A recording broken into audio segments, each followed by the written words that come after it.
Thank you all so much for being here today.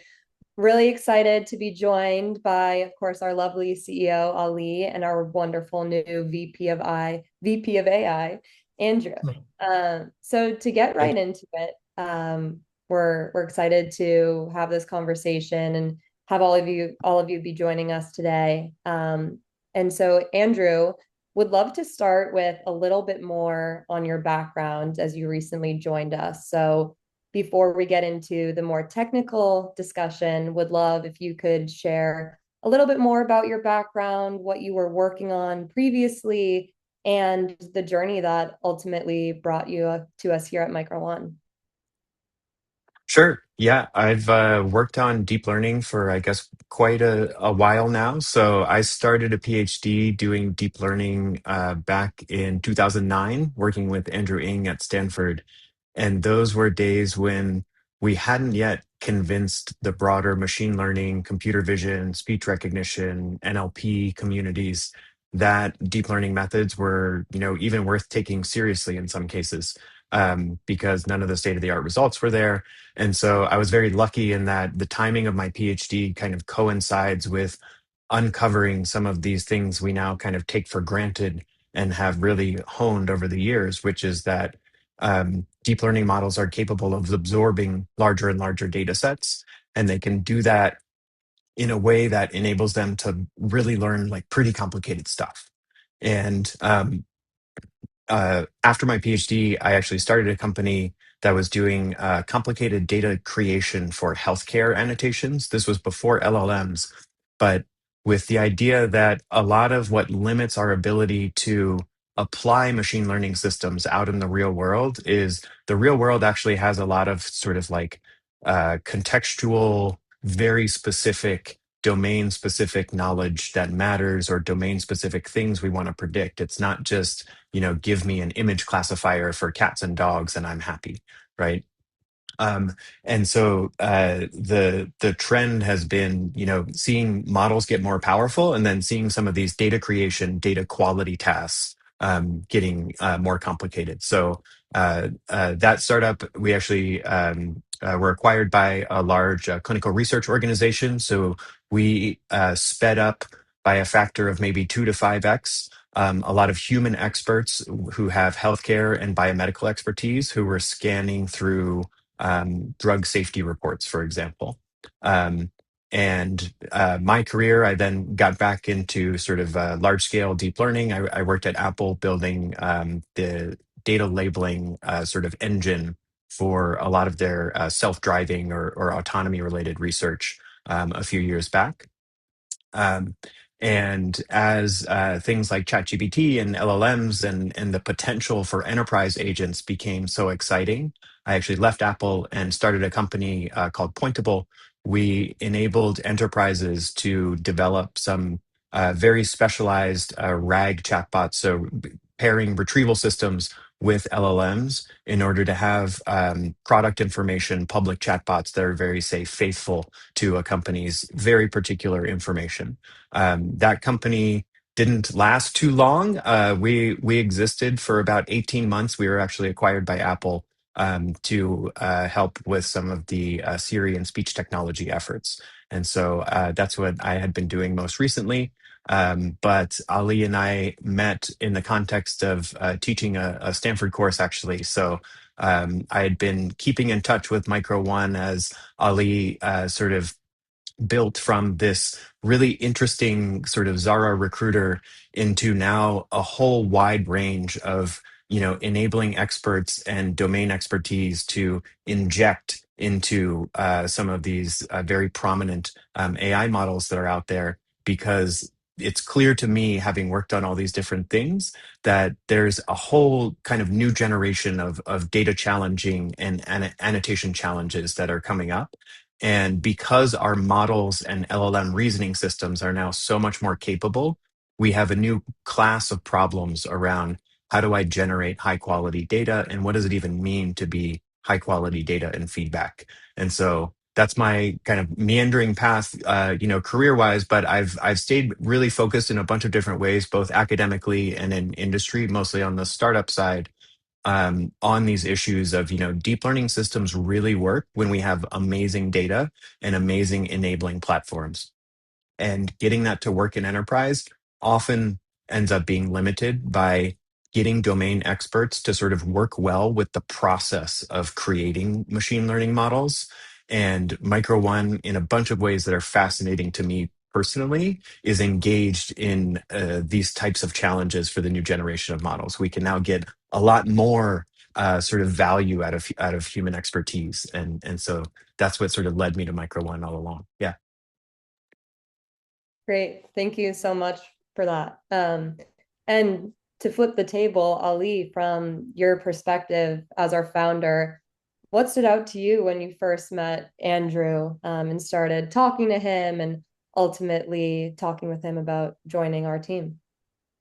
Yeah, so I actually messaged Andrew on Ed when I was at Stanford. I made a private Ed post saying essentially like, hey, you should consider joining us. And I think at first Andrew didn't really engage too much with this, but of course over a long period after that, we're very grateful that Andrew has joined us. I think what got me really excited at first was the intersection of expertise and interests and experiences that Andrew has is like kind of the perfect match for Micro One. Of course, the first part is teaching conversational systems and audio AI systems at Stanford. A large part of what we do is build Zara, which allows us to recruit experts and assign them to data pipelines and jobs. And so a huge part of our product is building these conversational systems with which Andrew is a legend in. And then I think there's two other aspects, which is Andrew has been in the game of human data pretty much longer than most people, helping build as you mentioned the data part department at Apple, which back then was a lot more kind of generalist type labeling, and Andrew has seen the whole kind of trajectory of and transition into this expert level data, and I think that experience is incredibly valuable for us. And I think lastly, this is very relevant to you, Izzy, which is we see evals really we need specific evals for enterprise use cases that are very contextual to kind of niche workflows within enterprises. And of course, Andrew has built a company around this and has a ton of experience in this. So I think the intersection of those three things was basically made Andrew the perfect person to lead our centralized AI department that does all of those things. So yeah, it's an honor to have Andrew join us. Absolutely, completely agreed. It's a match made in heaven, if you ask me. But so to get into a little bit more of the topic of our conversation today, of course, our event title is AI will be as human as we make it. And the statement isn't necessarily a reassurance, it's really a responsibility. So I want to talk a little bit about what that actually means in practice, starting with you, Ali. You've said the goal is to have AI systems that are similar to humans, but also aligned with human values. And the only way to achieve both is if they fundamentally continue to learn from humans. So, my question to you is, what's the mechanism and what does that learning actually look like in practice? Yeah, it's a great question. I think what it looks like in practice is essentially everything we do at Micro One, which is distilling structured human judgment that really resembles the real world as much as it can into models, in ways that are obviously very aligned with actual human desires. But I think just to take a quick step back, I think there's three main pillars to what it means to make AI as human as possible. First is uh, have experts distill knowledge in a way that is aligned with the long-term values, which are changing and drifting of society. I think that the second is treat the job, which is AI training, which is distilling this knowledge into models, as one of the most important job sectors of our lifetime. And this job sector is quite small relatively to others, but I believe it will be one of the largest job sectors in the world in the long term. And so treating this job sector as a really important one that pretty much every domain will work in is sort of the second pillar that I think about. And then the last one is building models and agents in a way where humans will always be in control and really kind of building interfaces where the ultimate decisions will be made by humans. And of course, the one the example that we like to use and we've designed this in a very specific way that kind of follows this principle is Zara, our AI recruiter, where Zara does a lot of things in a very autonomous fashion. It sources candidates on its own. There's autonomous messages that it sends. There's a referral program that results in lots of inbound. Of course, it does autonomous interviews, gives reports to recruiters on how candidates do. But ultimately, the human recruiters are the ones that do the kind of final layer sanity checks to then assign candidates to any given job. And I think this notion of end-to-end autonomous agents can exist with humans still being in complete control at the final layer. And I don't think it's contradictory to the impact it will have. I think there's this, the counter to this is that you really limit the impact if you always have kind of a final layer human review in some way. But I actually don't think that that's true. In this case, our recruiters are hiring hundreds of people every single day. Like one recruiter hires probably roughly 100 people a day, something along those lines. And so the impact is probably about 100x already, but still there's that final layer human review. So I think building agents with this in mind is one of the most important pillars of making sure that AI systems are aligned with humans, but also very much controlled by humans. Definitely. And Andrew, what does, more human even mean as a design goal? Do you see it as behavioral? Is it about uncertainty, quantification? Is it about memory and continuity? Would love your take. Yeah, when I think of more human, I think of AI systems that would do a task in the way that we would trust a human to do the task, which is a little weird to say because there are, of course, AI systems that we might trust a lot more, right? Like I actually trust my lane keeping system on my car a lot more to just make those fine little motor adjustments than I trust myself at times.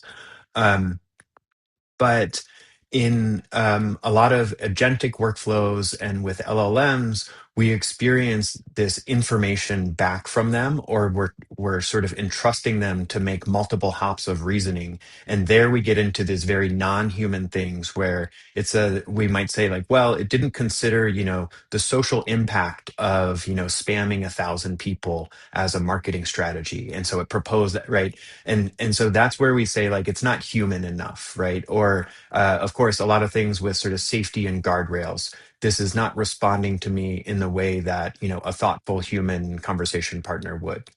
And so, what's exciting to me about all of this is we have the technology in transformers and LLMs and these inference reasoning chains now to be able to match extraordinarily complex human behaviors, right? Like, sometimes when you're using different types of like LLM chat models, it really feels like there's kind of a person thinking about what they're saying back to you, right?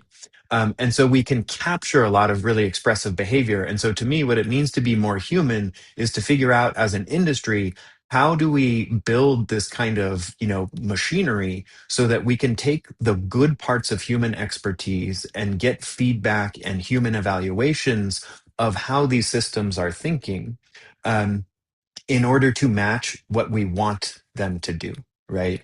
And I think this is a positive story. This isn't that we're going to go, try to impose a lot of like safety guardrails or like tell a system what not to do. Actually, the bigger problem by far is in all the different domains where we want to get value out of agents. How do we teach the system and give feedback to the system of what we do want it to do? Right. And so there's a bunch of fascinating, I think, like technical problems within there, but we're seeing this ecosystem emerge where, for example, you might have a lot of domain experts who make like a fact verifier that is one step. Like it looks at, some piece of legal text and it says true or false as, authenticated by a lot of different law professionals, whether some assertion is safe to make given that, right? And that's one piece that you have a lot of human expertise that can be captured. And that could become a really critical step for what Ali describes, these kind of semi-automated pipelines where I trust my system because my system is composed of some different steps, each of which has been built and validated with a lot of domain expertise, but then I still have a final check on my like business decision at the end. Definitely. And there's this really interesting and important vocabulary shift that, we've been talking about and has been underlined today in going from human in the loop to human as infrastructure.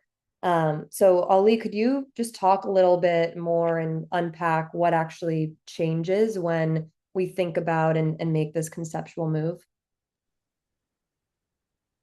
Yeah, I think at a high level there is there's lots of spend on compute and inference and data centers, and I think the way to think about this is it's really a bet on future inference, and therefore there needs to be a lot of capabilities actually unlocked for that future inference to be to sort of be there, and for the data for the compute to actually be used up.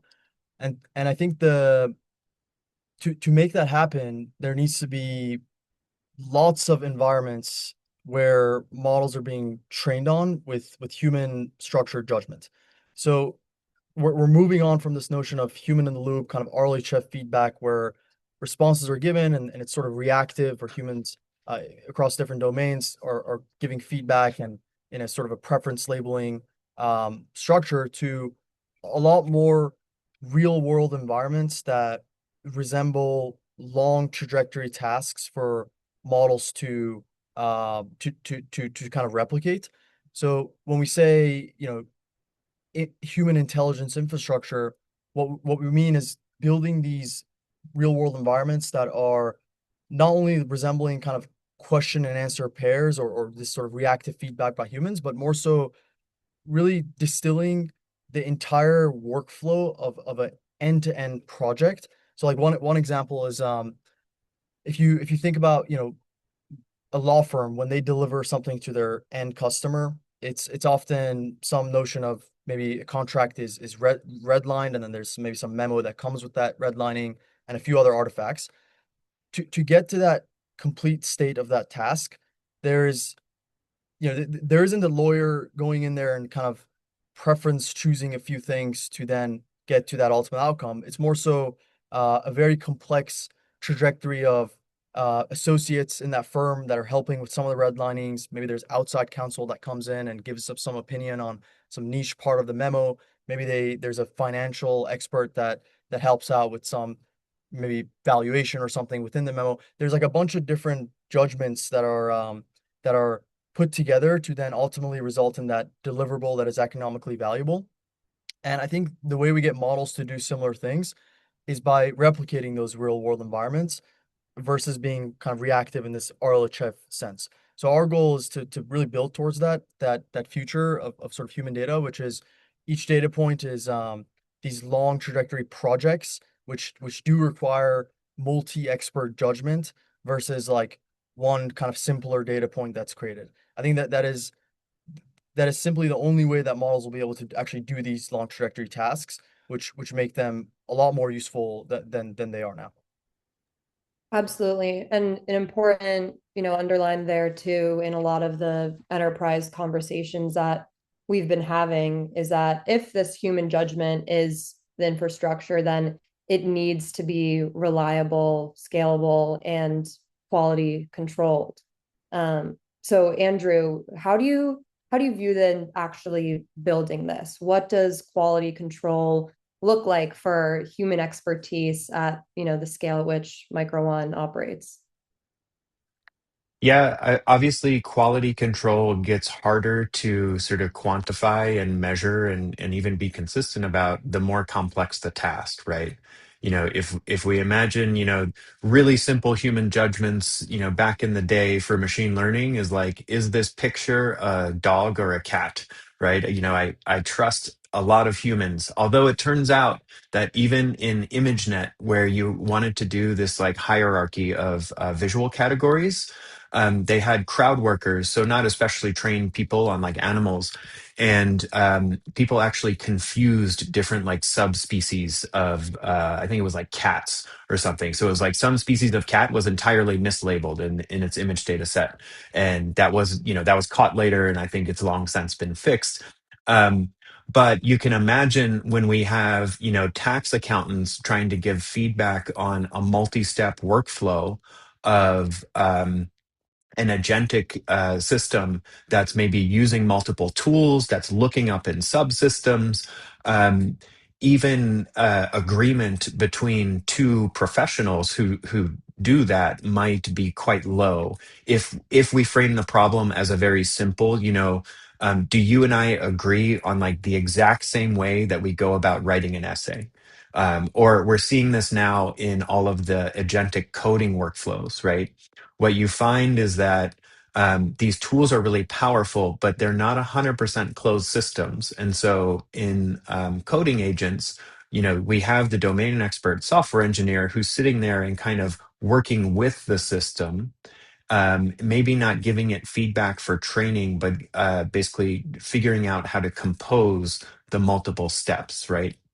And so I think quality control and like how I reliably inject domain expertise is one, I want to be working with my domain experts to establish what are the sort of anchor points or the good windows into my system. For example, in these agentic tax accounting workflows that we might imagine as being pretty complex, I think there are good intermediate steps, right? We can ask about is each individual like federal return for a couple correctly verified, or have I at least filled in all the factual information before I start evaluating what deductions someone might be able to claim off of this information, right? So I think with domain experts, we can find these things that are sort of easy to verify, right? In RL training, we talk about verifiable rewards as being really critical. And I think with human expertise, this notion of verifiable intermediate steps. And so I'm not going to ask my domain experts to agree on exactly every little step of how we get there, but with my domain experts, I can verify that multiple different accountants would produce the same intermediate artifact or intermediate representation for a task, and that when they're giving feedback, I can anchor my feedback to my agent, right? Because it might be okay to let an agentic system on its own sort of explore and learn and be robust to things. But then we have these kind of bottlenecks or choke points that we know how things should look. Definitely.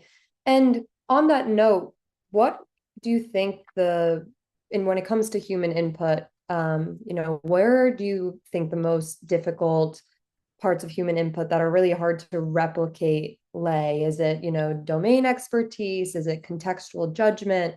Something else that comes to mind, just thinking through, this more technical side of when we're really trying to implement these human inputs and signals, behaviors, and judgment into these systems. So there's like a weird fun story about all of this, which is a longstanding issue in machine learning is that human annotators have like common sense knowledge and they understand like the broad domain kind of in a way that is unfair.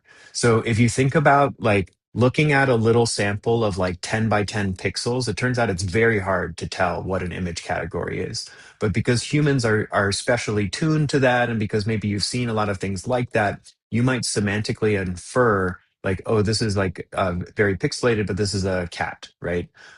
Similarly, when you're thinking about annotations for self-driving type systems, you have to be very careful that you're not inferring, oh, this person is about to change lanes because I, the annotator, am like watching the video and I see a bunch of contextual things because now I've created a label that is essentially impossible for the machine learning system that's only given this little bounding box picture of a car and is somehow supposed to know this like deep semantic thing about like the intent of that car.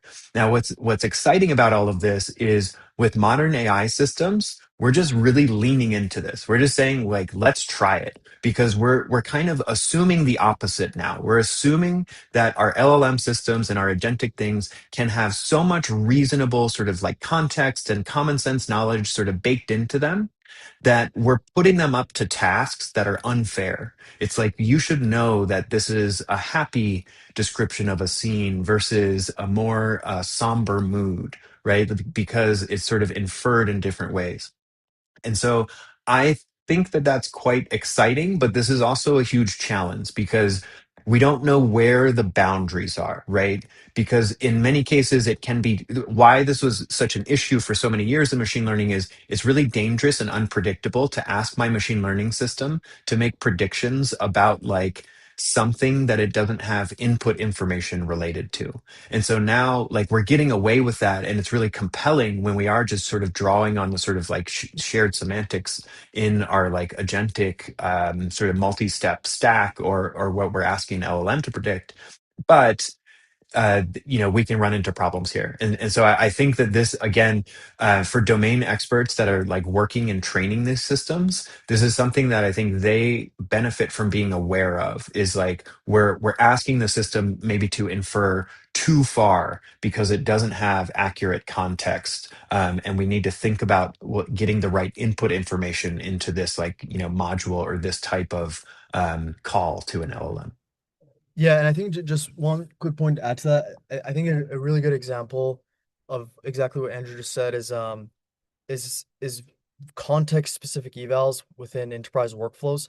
And I'll give one AI system that we have at Micro One as a sort of a concrete example here, which is our AI search system.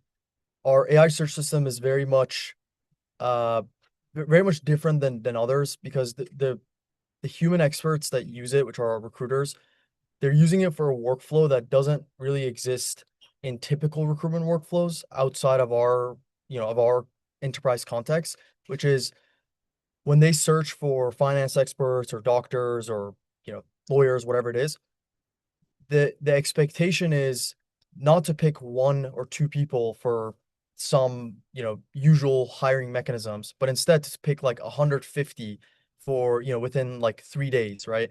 And the workflow and the search kind of mechanism there is wildly different than let's call it a more normal recruitment search. And so when we run evals on this internal AI system, we one of the really important inputs to experts is giving them kind of self-contained context of our company and what the actual desire of this search is. Because if we have recruiters that are external that are doing evaluations on our system, they will sort of assume a typical recruitment workflow that they're used to.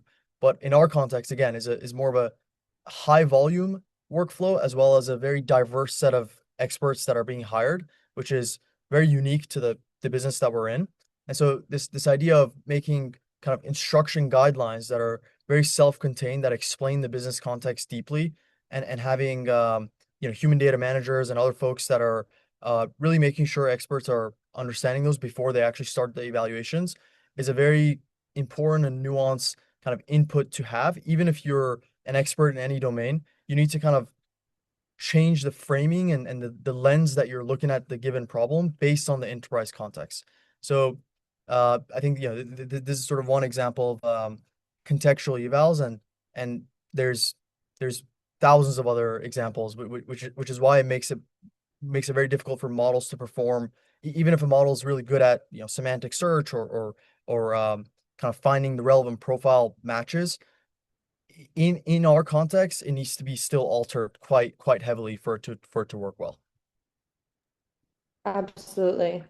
All right, I'm keeping an eye on the clock here so I don't get in trouble, but we're gonna open it up to some audience questions. I'm gonna ask you both one last question from myself while the audience can just put some questions in the chat, and we'll get to as many as we can in the time that we have. But to wrap it up on our end, I wanted to ask you both what is the single thing that you think is most misunderstood about the relationship between human intelligence and AI capability today?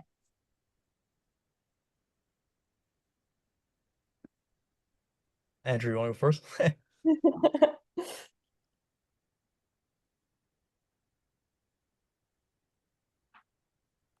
I think people often frame it as competitive in ways that are missing the point.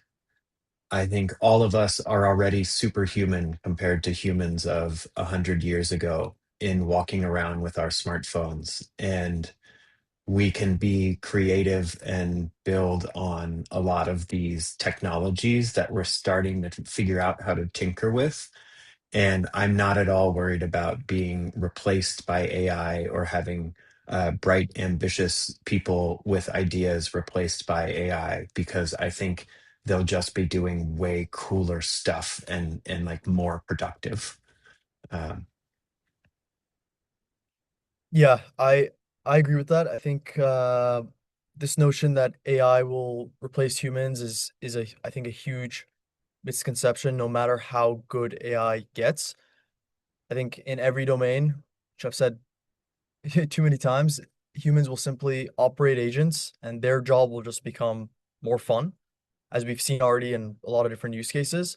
And I think certain use cases will happen faster, like coding and recruitment and some areas of law, where the sort of vector span of tasks change pretty quickly for those experts, which means the transition becomes a little bit more difficult. But I think in almost all jobs, I expect the transition to be doable essentially.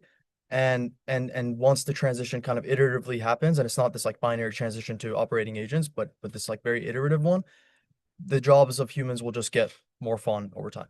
And I think that the second thing I would say is I think because of all the AI hype, there's often this notion that humans that distill knowledge into models, the way models learn from those data points and knowledge is like always very emergent. And I think this is also not really true. Of course, coding is a good example where this is absolutely true. Like models learning really good coding results in a lot of capabilities that are beyond just the data that kind of gets distilled into them, which therefore means it is emergent in nature. But I think in most domains, models are actually not so emergent. They simply learn from the data that is distilled and it sort of is left at that, which I think overall that's a really good thing for humanity. Also, I'm gonna grab a charger. I'll be right back. Okay, sounds good. In the meantime, let's get into the Q&A here. Um, so on this topic, Andrew, we can start with you.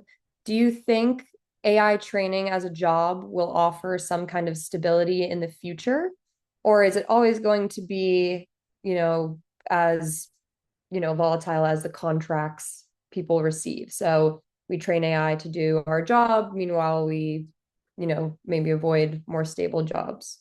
I'm curious on your take there. I think that understanding what's going into AI and uh, sort of what it's capable of is a increasingly important job skill for experts and people working in a lot of different domains. So the question of, I know for sure that AI training today is different than what AI training will look like 2 years from now. Like some things will be similar. Of course, there'll be a lot of similar themes, but we're in a time of change. We're exploring what's possible. We're bringing up new types of training for these reasoning and sort of inference scaling type of approaches that we're exploring a lot now. And so I don't think that AI training work, if you just take a snapshot today, is going to be stable in one sense. However, what's emerging from all of this is a lot of the excitement now in the research community are these reasoning inference scaling, like Ali's talking about. You can get these kind of really targeted applications for like different enterprises, And so that tells me that there's going to be this really exciting relationship between domain experts and systems that can do some combination of learning quickly or being like adapted and composed, right? And so it could be that your future is not like AI trainer in the way we think of it today, but it's actually using AI systems to do things in your domain and being able to accurately give them feedback or like, much more complicated versions of sort of multi-step, multi-node prompt type compute graphs emerge from this. And so I think being an AI trainer, you're building a skill set that helps you evolve in this sort of AI enabled domain expertise era.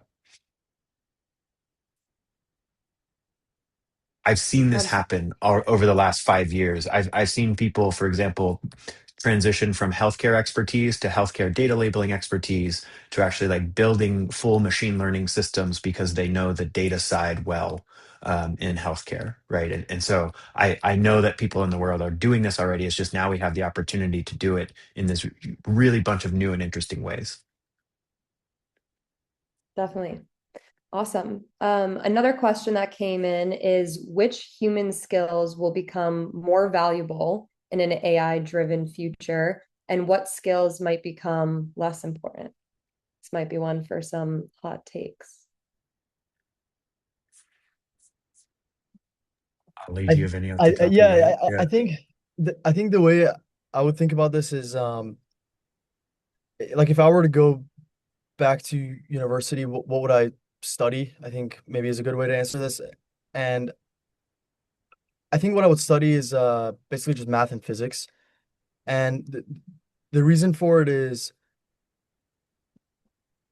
any other domain is essentially some level of abstraction on math and physics. And as AI systems get really good, it's actually hard to understand which level of abstraction you should learn. And so going all the way to the basic principles is, I think, the most useful because the rest becomes kind of a guess on where on the hierarchy of abstractions you should focus your efforts on. And I think computer science is a good example of this, which is, and I think this is the reason why, which of course, Andrew, you can touch on this, but I think there's a reason why professors and university oftentimes don't actually teach like programming languages. Often they sort of go to the basic principles of computer science and the sort of zeros and ones because it's sort of if you teach Python, Python may become a little bit less relevant after a couple of years. I mean, as we've sort of seen now, as Andre Kaparti says, English is the new programming language. And so peaking the level of abstraction is I think a difficult thing. So what I would do is I would just go to like the very base, which is physics and math. Um, yeah, Andrew, what do you think? I agree with that sort of like reasoning, although I instantiate that in a different way because I don't think of it as like physics and math is the thing to learn, but like the thing that I think you really need is analytical thinking and sort of critical analysis. And in school, we often trick you into learning these things in a way that generalize, right? It's like I don't actually want you to do, discrete math proofs. You don't need to know discrete math necessarily in your whole life. But having that thought pattern of how you work through like logical mathematical proofs is hugely useful when you're analyzing any type of research paper. And I have joked around with friends. I feel very lucky in that I went through school when LLMs were not an option. And so I was like forced to develop these critical thinking skills that turn out to be hugely valuable when I'm partnering with an LLM. I worry a lot about students that develop too much trust in some of these systems that can attempt to do really complicated analysis, right? Like getting an LLM to write a whole business plan for you is really cool and it kind of works. But if you started a couple of companies, you'll be able to poke holes in it pretty fast. And so that is like, how do we get people, whether it's through learning physics and math as kind of like fundamentals, or whether it's through how we teach courses and how we think about like learning to make it so that you have the critical thinking and analysis ability to partner productively with, agents that are a little wrong sometimes or a little wonky in ways that can be hard to recognize. Awesome. Thank you both. All right, I think we have time for one more question. Um, okay, so this is for both of you. If we do reach a point where models exceed human performance in most cognitive tasks, does the human as infrastructure model survive, or does it transform into something you don't have a name for yet? Yeah, I think there's I think in that case the human infrastructure really continues to thrive. I think survive is not really the right terminology, and there's many reasons for it, but the one that I would point to as the main reason is the judgment of humans across pretty much every domain and at a societal level changes. I mean, you could point at laws changing as a good example of that, which means that if we want to continue aligning models with humans, which we absolutely must and should, we need to keep distilling structured human judgment that is now different into these AI systems. Because at the end of the day, we want these models, whether there's some embodiment of them or they're digitally constrained models to help us as humans and to make us sort of thrive in our jobs and our daily lives, which means it needs to understand our desires. And our desires are very quickly changing. And so even if models are quote unquote better than humans in a lot of domains, we still need to continue distilling to them what that better actually means in the future. Yeah, and I think that one, there is a huge amount of new products to build, new automation, and just like a lot of value that can be created by having, for example, like AI chatbots that we can, for example, that interview people all the time so that we don't have to have human interviewers, right? We can do new things, right? And so that's not necessarily replacing anywhere. Because that's not having a human as infrastructure, right? That's like new things we couldn't do before. Um, but when we say like, what's the role of domain experts? Again, software engineers are kind of showing us the path a little bit, which is if you look at recent discussions about coding with LLM agents, you'll find that people are now kind of operating at a new level as a software engineer, which is they have maybe 5 to 10 different little agentic workflows that they're composing and they're working across those instead of working across like different browser tabs in their IDE to get their work done. And so I always think of it as if Ali and I are going to start competing businesses and he's going to offer something that has the ability to have humans in the loop in clever ways, no matter how far we're progressing on these like AI system, there's almost certainly something that a human domain expert can do to help that business process or do to help that model. That if I'm committing to the like no humans touching anything at all, I'm probably going to lose. Right. And so to me, like the exciting thing is we're changing the boundaries, we're changing the relationship between domain experts. And that's very active right now. But I do see that role. It's just evolving all the time now. Awesome.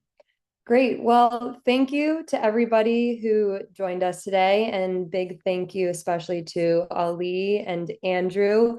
We are so excited to have you on the Micro One team and so lucky to have you. So excited that this is just the beginning and we look forward for all that's to come. So thank you, everybody. Really appreciate it and hope everybody has a great rest of your Friday and weekend. Thanks so much. Thank you, everyone. Thanks, Izzy. Thanks, everyone.